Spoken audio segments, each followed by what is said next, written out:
Bonjour et bienvenue dans votre podcast Capsule Woman and Life qui donne la parole à toutes les femmes qui nous entourent. Je suis Lucie et je vais explorer avec vous des moments clés de la vie de femme qui pourraient être votre amie, votre voisine ou un membre de votre famille. Chaque épisode est une invitation à découvrir des histoires authentiques et touchantes, des expériences qui façonnent notre quotidien. Famille, maternité, carrière ou lutte personnelle, chaque récit est une capsule de vie qui résonne en nous toutes. Alors écoutez et plongez dans ces parcours inspirants et célébrons ensemble la puissance et la résilience des femmes. Quand Sabine a décidé de construire sa propre famille, elle était loin d'imaginer que le parcours pour accéder à la maternité serait aussi difficile et semé d'embûches. Elle va nous partager son histoire et surtout nous parler de cette première grossesse très particulière puisque son bébé a développé un omphalocèle. C'est-à-dire qu'au cours du développement, la paroi abdominale ne s'est pas refermée totalement et donc les organes se sont développés en dehors du corps du bébé. Sabine nous parlera donc de sa grossesse, de la bataille qu'a menée ce petit garçon dès son arrivée dans notre monde, de sa parentalité un peu chamboulée et des autres combats de maman qu'elle a dû mener les années suivantes. Si Sabine raconte son histoire pour la première fois, c'est pour témoigner sur cette malformation congénitale, mais aussi pour montrer la force qu'une maman peut avoir en elle pour accompagner son enfant malade. Alors je vous souhaite une bonne écoute de cet épisode qui vous fera certainement écho sur le fait que la maternité n'est pas toujours un long fleuve tranquille. Bonjour Sabine, bienvenue dans notre podcast Capsule Woman and Life. Je suis ravie de t'avoir avec moi et à mon micro. Est-ce que tu peux te présenter ? Bonjour, je m'appelle Sabine, j'ai 45 ans. Je suis née dans le Val d'Oise en région parisienne et ça fait maintenant 8 ans qu'on vit dans les Charentes-Maritimes. Et alors dis-nous de qui est composée ta petite famille ? Alors j'ai un mari, François-Xavier, un petit garçon de 10 ans et une petite fille de 8 ans, Marie et Nolan. Donc on est là aujourd'hui pour parler de Nolan, donc ta grossesse si particulière que tu as vécue il y a 10 ans. C'est ça. Donc... Un peu chaotique. Un peu exceptionnel. Donc Nolan est né avec ce qu'on appelle une omphalocèle. Voilà. Oui. Donc on va expliquer un petit peu plus tard ce que c'est. Mais on va, comme j'adore dans ce podcast, remonter le temps. D'accord. Et donc tu vas nous parler un petit peu de ta vie de jeune adulte et comment était ta famille. Alors, comme tout à l'heure je le disais, je suis née dans le Val d'Oise avec des parents aimants. Une jolie famille accompagnée d'un petit frère qui a 41 ans maintenant. Une vie idéale, des parents parfaits, rien à dire. Rien à dire, super. Et donc, quand est-ce que tu as rencontré François-Xavier ? Alors, j'ai rencontré FX. On va l'appeler FX, ce sera plus facile. Il y a 13 ans, lors d'une soirée rugbyman, coup de foudre. On s'est rapidement mis ensemble, on s'est rapidement mariés. Et on a eu rapidement envie d'avoir un bébé. Et toi, c'est un désir que tu avais... tu as toujours voulu être maman depuis toute petite ?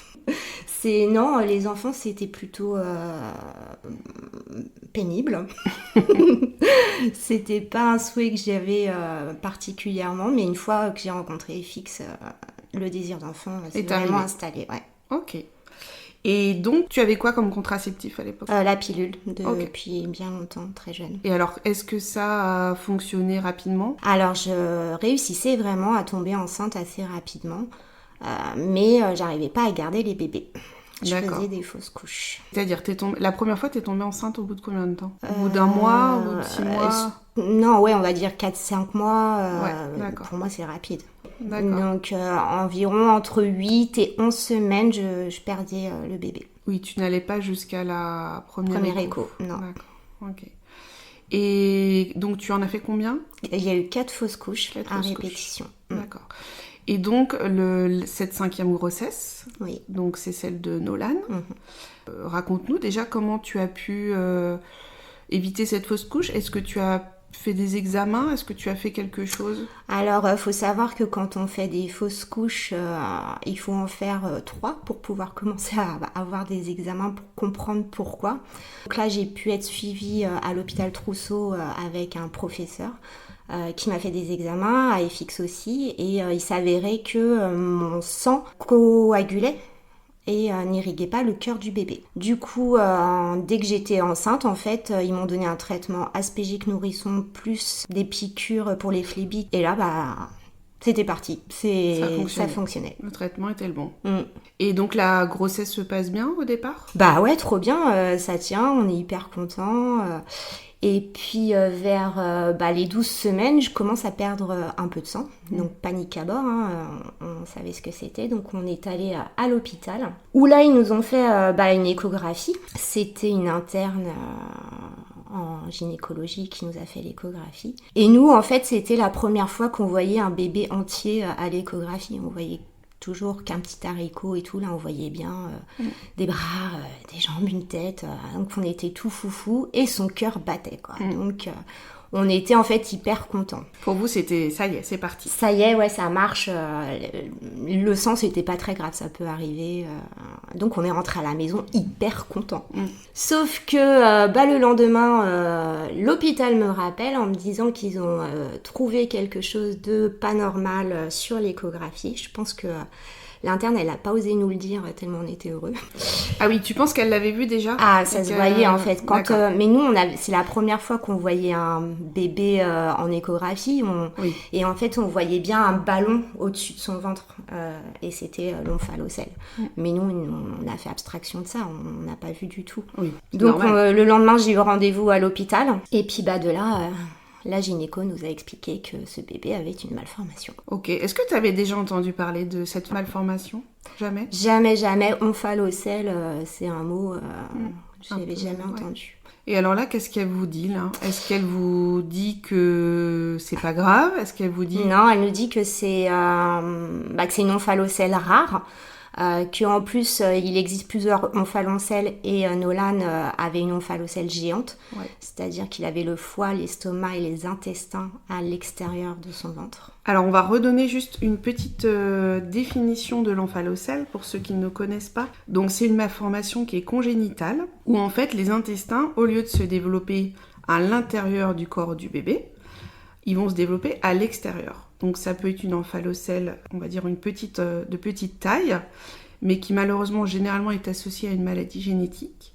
Ou alors, comme Nolan, ça peut être une omphalocèle géante, c'est-à-dire qu'il y a les intestins, et Nolan avait aussi le foie et l'estomac. Et l'estomac à l'extérieur. Et en fait, c'est la paroi abdominale qui ne se referme pas correctement pendant le développement. Et cette fermeture qui devrait avoir environ des 9 semaines de gestation ne se fait pas.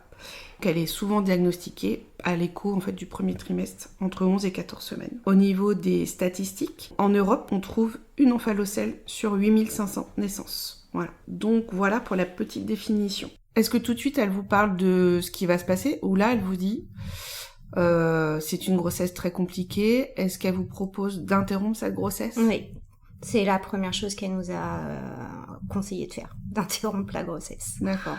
Elle était plus dans cette optique-là, quoi. Oui. Okay. Que ça allait être une naissance compliquée, qui serait hospitalisée tout de suite. Oui, elle nous demande d'arrêter. Elle va pas trop vous expliquer, plutôt le côté option, on le garde. Non. Elle est plus, va plus vous orienter vers l'interruption. Un peu froide, que on est un peu fou de vouloir continuer cette grossesse. Et vous laissez un temps de réflexion ou en fait, moi, j'ai pas apprécié ce mode de fonctionnement. Et comme j'ai été suivie à l'hôpital Trousseau, j'ai appelé le professeur qui nous suivait là-bas pour avoir un rendez-vous avec eux et discuter de cette omphalocèle. Ils connaissaient déjà bien notre parcours à nous. Et eux, ils ont une autre vision. Ils ont compris qu'on voulait garder cet enfant. Pour nous, le cœur battait. Son cœur battait, donc... et c'est de là qu'ils nous ont expliqué comment ça allait se passer. Et j'ai toujours été suivie à Trousseau. Tu t'es sentie en confiance ? Je me suis sentie en confiance, on s'est sentis écoutés et hyper rassurés. En fait, on était avec des pros. J'ai pas eu peur. Donc, une fois que ce diagnostic est posé, est-ce qu'on te fait des examens supplémentaires ? Alors, ils étaient OK pour qu'on poursuive cette grossesse. Si Nolan n'avait pas d'autres malformations ailleurs. Donc on a poussé les examens, fait plusieurs examens pour se rendre compte que en fait Nolan s'était vraiment isolé. Il n'y avait que entre guillemets l'omphalocèle, donc on pouvait poursuivre cette grossesse et avoir une intervention à sa naissance. Ils nous ont vraiment tout bien expliqué. On a eu des rendez-vous avec tout le staff. Je savais le jour où Nolan arriverait, ce qui se passerait dans les mois qui suivraient. Oui, tout était calé. Tout était calé, tout était clair. Ils étaient prévenants. Ils nous répétaient plusieurs fois la même chose si on n'avait pas compris. Une équipe super. Ensuite, la grossesse, c'est une grossesse qui se passe normalement. Eh ben, c'est une grossesse qui se passe super bien. C'était même, c'est bizarre à dire. Notre famille à nous était hyper inquiète, mais FX et moi, on était hyper sereins, on était hyper contents. Moi, j'ai été arrêtée de très bonne heure par rapport à sa malformation. Du coup, toutes les semaines, j'allais chez le kiné, j'allais chez la sophrologue, qui m'ont beaucoup accompagnée aussi parce que ça me faisait du bien de faire des séances comme ça et ça nous faisait du bien à tous les deux parce que je voyais que Nolan aussi aimait ces séances de sophrologie. Non, hyper sereine, super bien. Tu avais un suivi particulier du coup à Trousseau? Ouais, du coup j'allais tous les mois faire une échographie là-bas. J'ai eu une amniosynthèse, enfin il y a tout eu. Et alors du coup l'accouchement. Donc tout est prévu pour c'est l'accouchement. Une césarienne, je pense. Oui, césarienne obligatoire. Voilà. La date était prévue. Donc toi ta date de césarienne c'était quand normalement? Ça devait être au mois de septembre. En septembre, d'accord, ok. Et Nolan il est né le 14 août. Ah, alors vas-y, raconte ce jour J. Et ce jour J, alors c'est marrant comme quoi on dit qu'on prévoit les choses sans s'en rendre compte. Ce matin-là, j'avais tout bien fait, tout bien travaillé, mes papiers étaient classés, mon ménage était fait. Je me suis dit, je vais me reposer, je vais aller m'allonger un petit peu dans la chambre. Et puis là, je perds les os. Ah oui, surprise. Mais j'ai pas paniqué, j'étais aussi suivie par une sage-femme, donc j'ai appelé ma sage-femme, elle dit « Ah bah oui, tu perds les os, va falloir que t'appelles l'hôpital et puis t'y vas. » Donc j'appelle l'hôpital, ils me disent qu'ils m'attendent, parce que l'omphalocèle c'était un peu comme Grey's Anatomy, ils étaient sur le qui-vive là-bas. Et j'appelle aussi mon cher et tendre époux pour lui dire qu'il faut m'emmener à l'hôpital.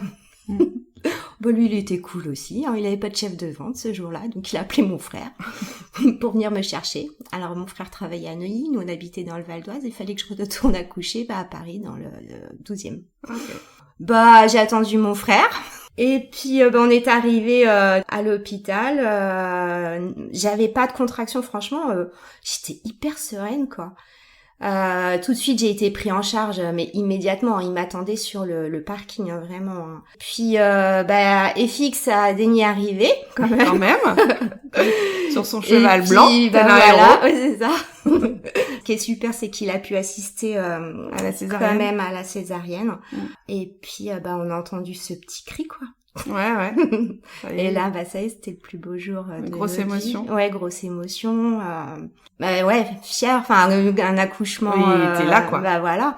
Mais ouais, comme si j'accouchais d'un enfant normal. Sans malformation, ouais, voilà.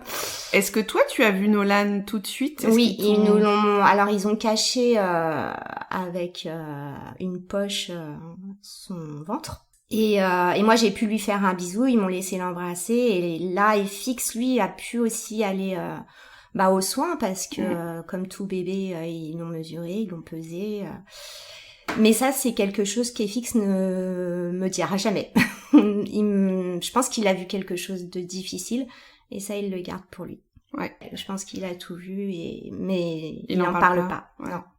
C'est un sujet compliqué pour lui. Je pense. Ouais. Et donc, toi, du coup, tu es au bloc, on finit de s'occuper de toi. Et alors, Nolan, qu'est-ce qui se passe? Et Nolan, du coup, il part lui aussi au bloc. Directement. Ouais. Il n'est pas opéré immédiatement, en fait. Ils lui ont caché sous une poche, donc, ses organes qui étaient à l'extérieur de son ventre. Il était évidemment branché partout parce qu'ils l'ont sédaté et tout. Oui, ils l'ont endormi, là, c'est ça? Endormi. D'accord, donc il était intubé. Il était intubé. Même s'il allait bien, c'est le protocole. En fait, on peut pas rentrer les organes d'un coup dans le ventre de qui que ce soit parce que on étoufferait. Donc ils appellent ça la méthode Schuster. Donc ils mettent tout en apesanteur et tout rentre progressivement dans son ventre. Donc ils enferment en fait les organes dans une poche stérile pour éviter l'infection. C'est en apesanteur, Voilà. Donc ça rentre. Et on attend que le corps fasse son travail, en fait. Voilà. Ouais. Et donc là, en 3 semaines, Nolan, il a rentré tous ses organes. Tous ses organes sont rentrés dans son ventre. Ouais, tranquillement. Alors qu'il nous avait dit que ça prendrait au moins un mois et demi. D'accord, ouais, donc c'était plutôt pas mal. Donc on était contents. Et donc là, il était en réa néonate. Et toi, du coup, t'as dû pas pouvoir rester très longtemps à la maternité, je suppose, comme... Alors, pareil, là, l'hôpital, ils ont été top parce que on a poussé au maximum les dates pour pouvoir que je reste dans ma chambre. J'ai même eu le droit de dormir dans les chambres... Les chambres de garde? Les chambres de garde. Des médecins, voilà, d'accord. C'était un peu glauque. Mais c'est pas grave, j'étais à côté de mon enfant parce que on n'habitait pas Paris, nous. Hein, il est né quand même à Paris, Nolan. Et puis après, on a eu, grâce aux pièces jaunes, pu dormir dans la maison des parents. Donc tous les jours, je passais toutes mes journées avec Nolan. Donc tu restais avec Nolan la journée et la nuit, t'allais dormir à la maison des parents. D'accord. Et Fix venait aussi? Oui, et Fix, dès qu'il avait fini le travail, il venait dormir avec moi. Alors je suppose que tant qu'il était sédaté, t'as pas pu le prendre dans tes bras? Alors non, il était... Non, on pouvait pas le prendre, il était vraiment branché de partout. Hein, je me rappelle de ces 2 colonnes avec toutes ces piqûres. Mais pareil, on était prêts en fait à le voir comme ça. On avait été préparés. Oui. Je pense que quand on n'est pas prêt, c'est difficile. Mais nous, on vous savait. Avez bien expliqué à l'avance. Voilà. Ouais. Donc il y avait, on était toujours aussi serein. On n'avait pas peur de perdre Nolan. Et durant ces 3 semaines où il était endormi, il n'y a pas eu de complications? Non. Tout se déroulait dans tout s'est super bien passé, même plus que bien puisqu'il est rentré rapidement. Ouais. Et il pesait combien Nolan à la naissance? 2,4 kg. 2,4 kg. Okay. Et donc au bout de ces 3 semaines, on a pu refermer du coup donc il y a eu l'opération. La paroi abdominale. Donc il est retourné au bloc pour fermer sa paroi et puis il a fallu qu'il se réveille et qu'il apprenne à respirer et manger seul. Parce qu'il faut savoir que quand un bébé est né, il apprend la succion. Et là, Nolan, lui, il était intubé, voilà. Donc là, on est reparti 3 semaines en soins intensifs. Donc il était encore branché pour respirer. Et puis progressivement, on a enlevé petit à petit la machine. Il a respiré tout seul. En fait, il a fait ça super bien. Tout s'est super bien déroulé. Et 3 semaines après, on a pu aller en néonat. Et à ce moment-là aussi, quand on était en soins intensifs, c'est la première fois qu'on a pu prendre Nolan dans nos bras. Et là, c'était un grand moment parce que 3 semaines où vous voyez votre bébé, où vous pouvez pas le toucher. Hein, et ouais, c'était plein d'émotions. C'était une nouvelle rencontre. Ouais, un nouvel accouchement. Ouais, voilà, c'est ça. Est-ce que le lien s'est quand même fait avec Nolan dès sa première naissance? Le lien s'est fait avec Nolan dès que j'ai été enceinte. Ouais. J'ai communiqué avec mon enfant dans mon ventre. Il savait, il était prêt lui aussi, j'en suis sûre. Je faisais beaucoup de méditation et il faisait partie de la méditation et je suis sûre qu'il entendait tout et qu'il était prêt. Il savait ce qu'il allait se passer. Oui, donc t'as pas eu l'impression qu'il y a un truc qui s'est pas connecté, quoi. Ah non, vous étiez déjà connectés. Ouais. Et est-ce que FX aussi a réussi à trouver sa place de papa dès le début ou c'était un petit peu plus... Non, FX aussi, franchement, on l'a tellement désiré cet enfant que c'est bizarre à dire, hein, mais c'était super. Cette grossesse était magnifique. Malgré cette malformation, on savait que ça se passerait bien. Et ça s'est bien passé. Donc Nolan apprend à manger, il prend du poids. Voilà, donc ça c'était du coup le parcours de la néonate, à le faire grossir, quoi. Et pareil, il a fait ça très bien. En fait, on est resté 6 semaines à l'hôpital en tout. Alors on devait y rester 3 mois. Ouais, ce qui est pas beaucoup en fait quand on pense à tout ça. Ouais. C'est pas très long. Non. C'était un champion déjà. Un petit guerrier. Et donc vous sortez. Est-ce que donc Nolan a un suivi? Nolan est suivi, donc toujours à Trousseau avec le professeur. Au début, il est suivi tous les 2 mois. Et puis, au bout de 6 mois, c'était tous les 3 mois, puis tous les 6 mois, puis en fait, jusqu'à ses 2 ans, où elle nous a dit, écoutez, tout va bien. Tout va bien, vous pouvez y aller. Voilà. Et au niveau de l'alimentation, est-ce que il faut faire attention? Est-ce que la diversification s'est fait comme tous les bébés ou... En vrai, après Nolan, c'était un enfant normal. Il n'y avait pas de régime alimentaire à faire. Après, moi, je fais quand même attention à ce que Nolan mange pour qu'il ait un bon transit. C'est-à-dire que je vais pas lui donner des pâtes et du riz tous les jours. La diversification s'est faite comme pour un enfant normal. Il n'y a pas eu de problème. Il n'y a pas de... Il n'y a pas de régime à faire. Ouais, d'accord. Ok, donc Nolan grandit. Nolan grandit. Et est-ce que la famille s'agrandit ou pas? Là, voilà, surprise. 1 an après, je suis tombée enceinte. 1 an? Ah oui, rapproché. Voilà. Marie est arrivée comme une lettre à la poste. Donc là, pas de... pas de panique, du coup. Pas de difficulté à tomber enceinte, en fait. Encore pas de fausse couche. Non, parce que j'ai pris tout de suite, dès que j'ai su que j'étais enceinte, j'ai tu as repris entamé, le traitement, comme pour aspégique et injection d'anticoagulants. Ouais. Okay. Donc, pour le coup, j'ai été suivie, pareil, très près. Donc, j'avais une échographie tous les mois. Ça se passait bien jusqu'à l'échographie du 7e mois, où là, il lui trouve un kyste dans le cerveau. Donc, super, encore descente aux enfers, quoi. Enfin, là, ça va une fois. Et puis, finalement, il s'avère que ce kyste s'est résorbé tout seul. D'accord. Donc, on saura pas.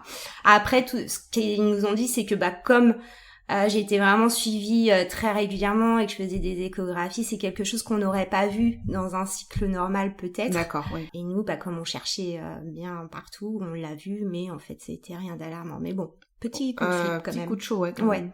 Et ils ont pas fait d'examen complémentaire pour ça? Si, j'ai eu quand même... une IRM ou quelque chose? Oui.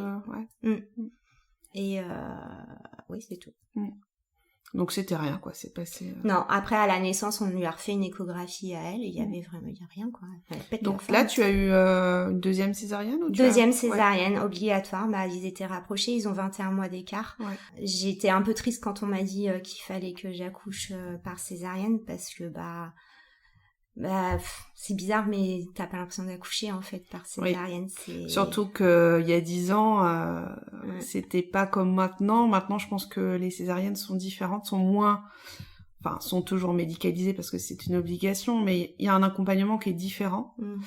Et on propose aussi des fois aux mamans de pousser. Ou je pense que il y en a qui vivent leur césarienne, mais il y a 10 ans, on n'avait pas l'impression de vivre un accouchement comme un vrai accouchement. Que tes 2 enfants vont bien. Mes 2 enfants vont bien, très bien. Voilà. Et alors vous... Donc là, du coup, nous on est partis de région parisienne. Donc Marie, elle avait 3 mois quand on est partis. Nolan, un petit peu plus de 2 ans. Et puis nous voilà vivre notre meilleure vie à 4. En bord de mer. En bord de mer. Les enfants vont très bien. Les enfants vont très bien. Ils poursuivent leur scolarité. Ils font leur petite place. Nounou, maternelle. Ouais. Tout va bien. Et donc, il va se passer une nouvelle petite difficulté pour Nolan, liée à son problème d'omphalocale. Est-ce que ça a un lien ou pas? Oui. Donc, Nolan a 6 ans, là, il y a 4 ans. Il a eu très mal au ventre. Est-ce que ça lui arrivait régulièrement? Il avait déjà eu mal au ventre comme ça. Il avait déjà eu ces petits épisodes où on avait été tout de suite à l'hôpital aussi. Mais ça passait avec une sonde. Oui, en fait, il se mettait un petit peu en début d'occlusion. Oui. Et en fait, avec la sonde, ça passait, quoi. Voilà. Donc on n'est jamais resté plus de 3 jours à l'hôpital. En ayant un enfant comme ça qui se plaint du ventre, en ayant eu sa malformation, évidemment, nous, on cherche tout pas, on va tout de suite. Et là, il y a 4 ans, pareil, mal au ventre, il a commencé à vomir. Donc, moi, forcément, un peu paniquée, et Fix beaucoup plus cool par rapport à ça, et puis ne voulant pas me paniquer, il me demande de prendre rendez-vous. Et puis, j'avais une copine ce jour-là à la maison, j'étais pas bien, il y avait mon fils qui était en train de vomir, j'étais pas... Et là, elle m'a dit, écoute-toi. Et elle m'a fait tellement du bien, parce que là, j'ai pris mon enfant, et on est parti à l'hôpital, et j'ai tellement bien fait. Parce que Nolan était en train de faire encore une occlusion. Donc on est allé à Saintes, où là c'était un petit peu chaotique à Saintes, on peut le dire. Parce qu'on n'est pas très bien accompagné pour les enfants en pédiatrie dans le coin. Et je pense qu'ils ne savaient pas trop ce que Nolan avait. Puis il n'y a pas de chirurgien, donc ils lui ont quand même fait une IRM. Donc de là, ils ont vu que il y avait une occlusion sur bride.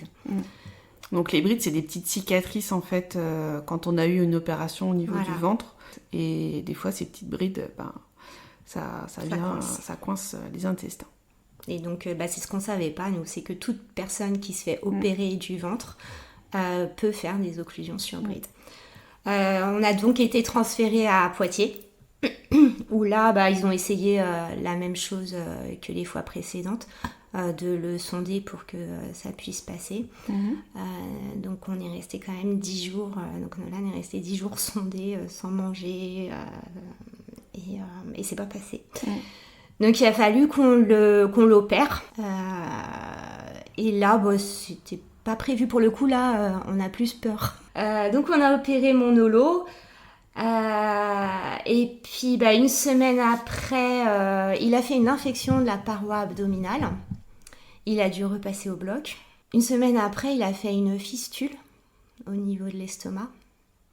Donc une fistule, c'est un petit trou qui s'est formé. C'est un petit tunnel, oui. Voilà. Heureusement, celui-ci s'est refermé spontanément. Et ça a terminé en septicémie, en fait. Il a tout eu. Et là, on est encore resté 6 semaines à l'hôpital. Par contre, là, c'était vraiment compliqué parce que moi, j'ai eu peur. Pour le coup, j'ai pas eu peur pour sa naissance, mais là, j'ai eu peur. Parce que c'était l'inconnu, là. J'étais pas prête. Ouais. Et puis ce petit bout qui disait rien et qui souffrait, on peut pas voir nos enfants souffrir. C'est trop dur, quoi. Mais il s'en est ressorti comme un guerrier. Et Nolan, il se plaignait le souci, c'est que Nolan, il parlait pas à ce moment-là. C'était, il gardait tout pour lui. Je pense qu'il donnait toute sa force aussi pour guérir. Et que c'était compliqué. Il est passé par des moments difficiles quand même. Je sais qu'il a souffert. Après, lui, il n'en garde pas de mauvais souvenirs non plus, parce que quand on en reparle... Et que je lui dis, quand même, quand t'étais à l'hôpital, il me dit, maman, c'était bien. Des fois, il y avait le magicien qui venait, on pouvait aller jouer. Donc, tant mieux, heureusement qu'il garde... son cerveau a un petit peu occulté les moments difficiles. Ouais.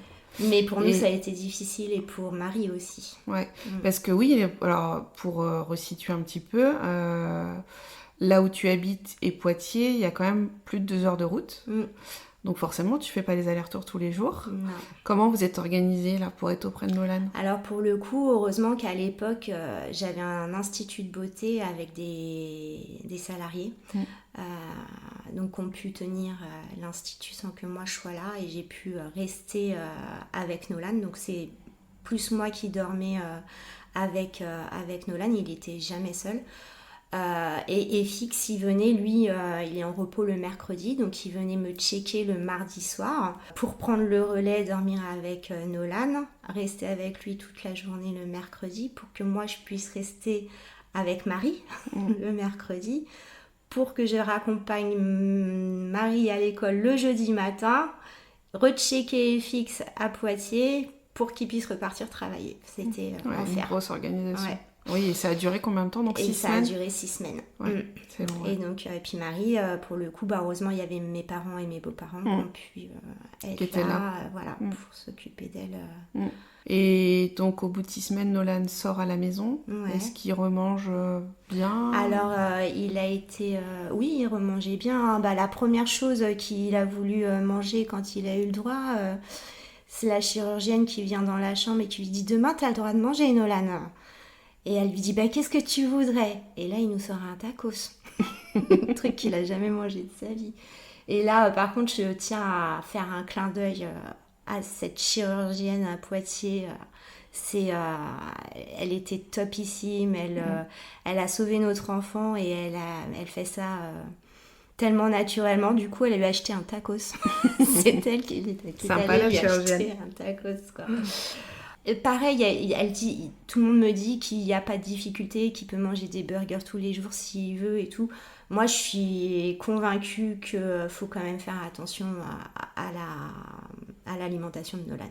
Donc, je continue à faire attention. Oui, parce que c'est sûr qu'il a certainement un transit à surveiller. Donc, il faut essayer d'avoir un équilibre. Voilà. Pour qu'il aille aux toilettes tous les jours. On surveille les cacas. Ouais. Nolan, il n'a pas pu aller à l'école. Et Nolan, il n'a pas pu aller à l'école. Quand il est rentré de l'hôpital, il était en HAD. Parce qu'il avait des antibiotiques à faire encore. De la septicémie, voilà. Donc il a eu quelques jours d'antibiotiques en rentrant à la maison. Ouais.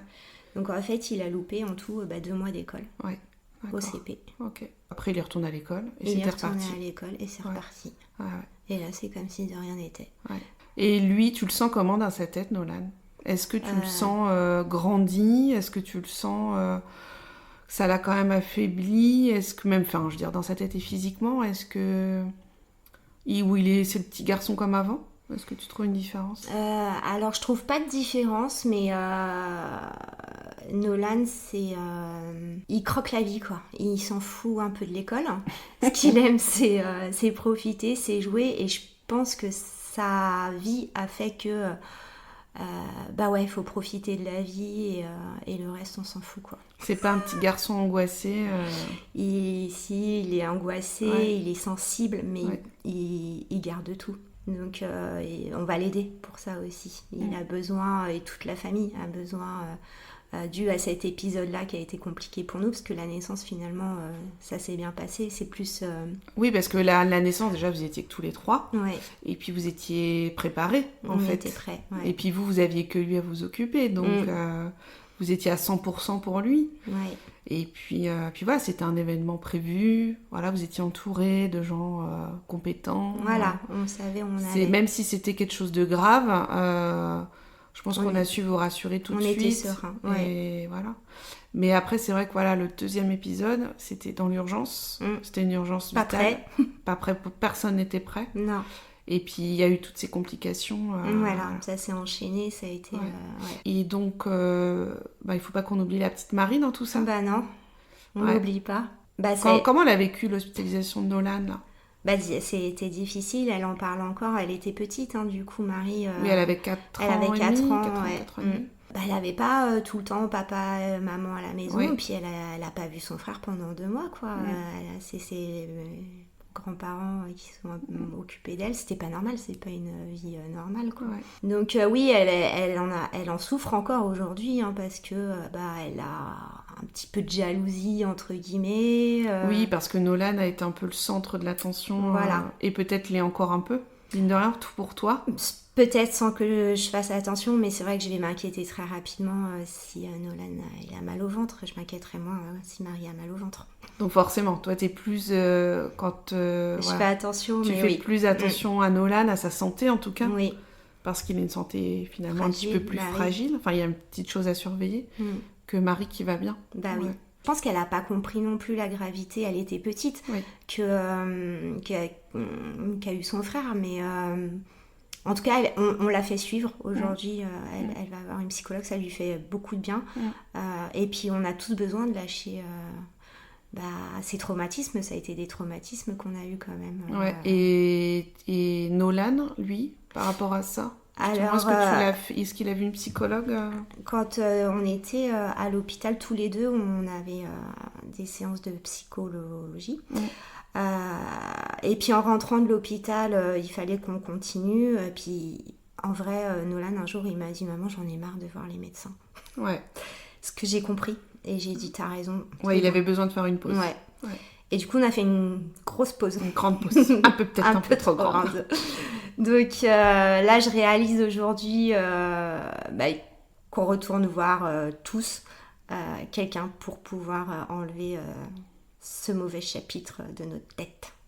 Toi, tu penses que c'est ce chapitre-là ou c'est aussi le chapitre de sa naissance qui est resté un petit peu, même si inconscient, tu dis tout s'est bien passé, j'ai vécu une super grossesse, est-ce que tu penses quand même qu'il y a des petits trucs qui sont restés depuis 10 ans que t'as pas évacué ou... Peut-être aujourd'hui, moi j'en ai pas l'impression. J'ai vraiment peur de l'avenir parce que je sais que ça peut revenir en fait. Ouais. Toi, tu vis un petit peu toujours dans le stress en fait. Ouais.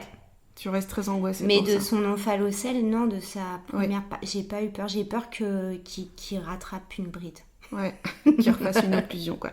Ouais, ça oui, j'ai peur. Donc là, déjà, je pense qu'il faut que tu évacues ce traumatisme de peur en fait. Et de surprotéger. Puis tous les deux, finalement, je les surprotège. Après, c'est normal. C'est la maman, ça. Ouais. La maman louve. Mais il faut faire attention aussi, parce que du coup, je peux leur retransmettre mes peurs. Ouais. Et j'entends des fois les enfants quand je leur dis non, fais pas ça. Bah pourquoi ? Parce que je peux mourir. Mais non. Oui, ça va un petit peu dans l'extrême. Ça va trop loin, oui. Oui, il faut arriver à doser un petit peu. Mais Nolan a eu peur de mourir ce jour. Le jour où on est parti de l'hôpital, la barrière était en train de se lever. On quittait l'hôpital. Et là, enfin, mon fils parle et il me dit mais maman, j'ai failli mourir. Et là, vous imaginez le cœur d'une maman quand son fils il dit ça. Donc évidemment, je lui dis mais non, t'étais là à l'endroit où tu n'allais pas mourir. Il me dit mais quand on mange pas et qu'on boit pas, on meurt. Et il avait les perfs et tout. On lui expliquait pourtant que c'était avec ça. Mais en fait, ce qui m'a fait le plus de mal, c'est qu'à un moment donné, Nolan, dans son petit lit, il a dû se dire ça et qu'il m'en a pas parlé. Donc c'est dur. Là, il y a des mots comme ça qui retentissent. Donc oui, il s'est peut-être dit quand même, j'ai eu tout ça. Ouais. C'était grave. Ouais. Et puis c'est vrai que quand on dit si tu ne manges pas, si tu bois pas, et lui c'est ça qui est resté dans sa tête. Ton mari, comment il le vit, lui, tout ça ?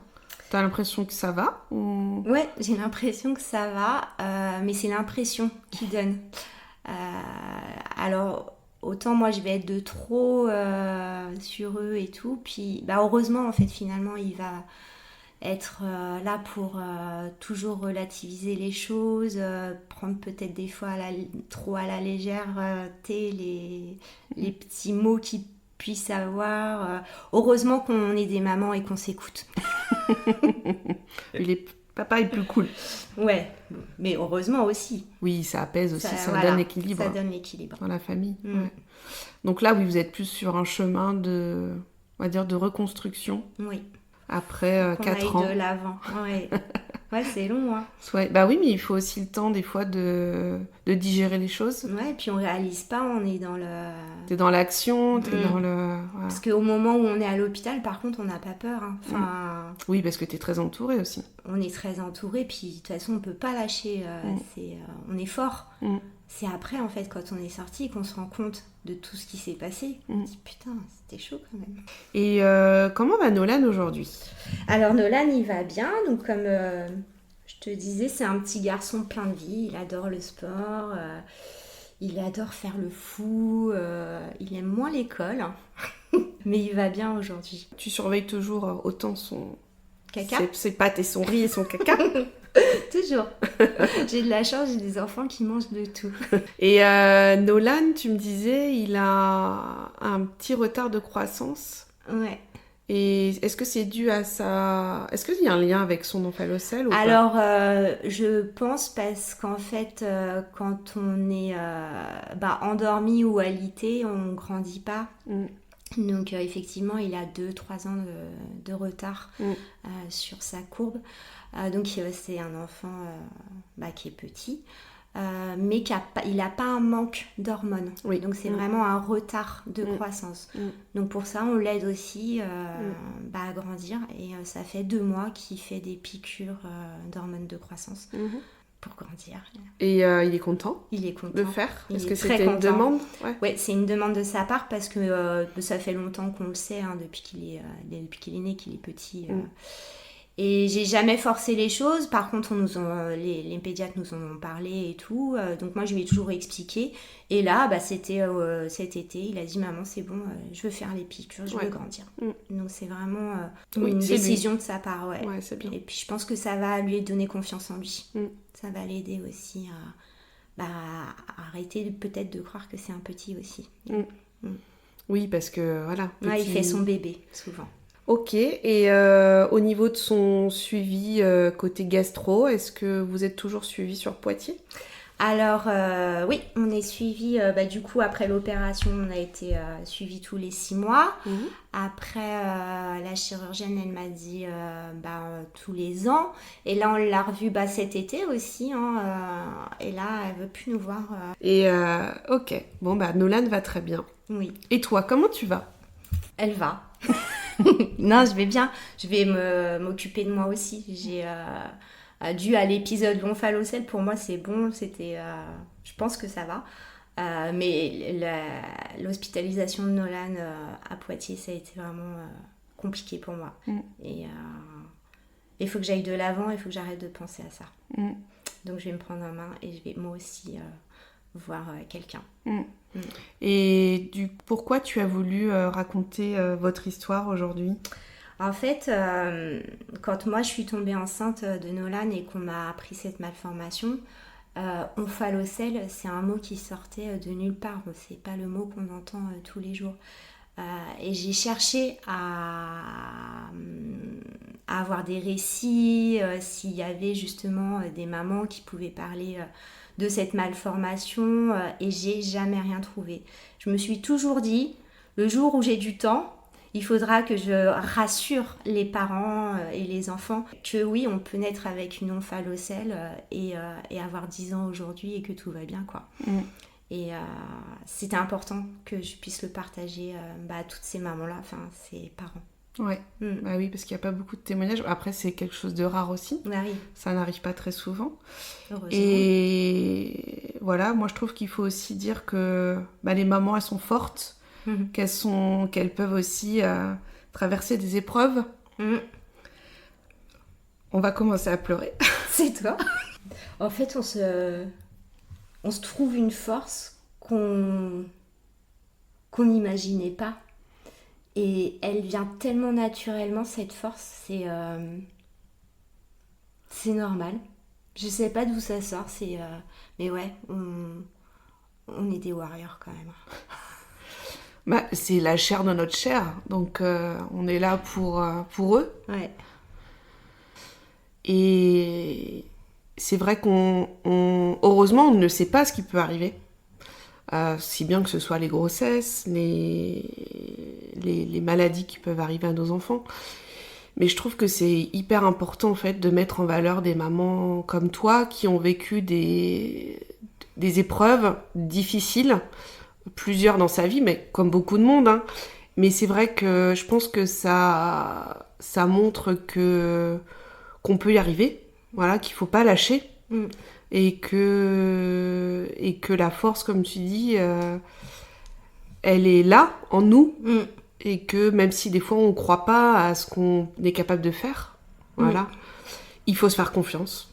Ah ouais, il faut se faire confiance, et il faut s'écouter. Il faut écouter son instinct. Ouais, ah ouais. Parce que si toi, ce jour-là, t'avais pas... Mais moi, je remercie tellement Angélique, qui m'a dit « Écoute-toi », mais c'était juste la phrase qu'il fallait qu'elle me dise. Oui. Parce que j'avais besoin d'entendre ça. Et heureusement, on est parti à l'hôpital, mais heureusement, parce que c'était urgent. Et voilà, donc écoutez-vous, écoutez votre cœur, ressentez ce que ressentent vos enfants. Et souvent, les intuitions sont les bonnes. On dit souvent. Et même si c'est pas la bonne, c'est pas grave. C'est pas grave. Il vaut mieux toujours faire les choses, même si c'est pour rien, elles seront faites. Voilà, merci beaucoup Sabine d'avoir été à mon micro. Merci, on a passé un super moment. Ouais. Et puis on embrasse bien fort Nolan, Marie et Fix bien sûr. La petite famille, bisous les Andréani. Si cet épisode vous a plu, n'hésitez pas à nous laisser une note de 5 étoiles et à vous abonner à notre podcast. Votre soutien nous aide à continuer de partager ces histoires de femmes incroyables. Partagez également avec vos amis pour que notre communauté grandisse. Et abonnez-vous à notre page Instagram Capsule Event. À très bientôt pour un nouvel épisode.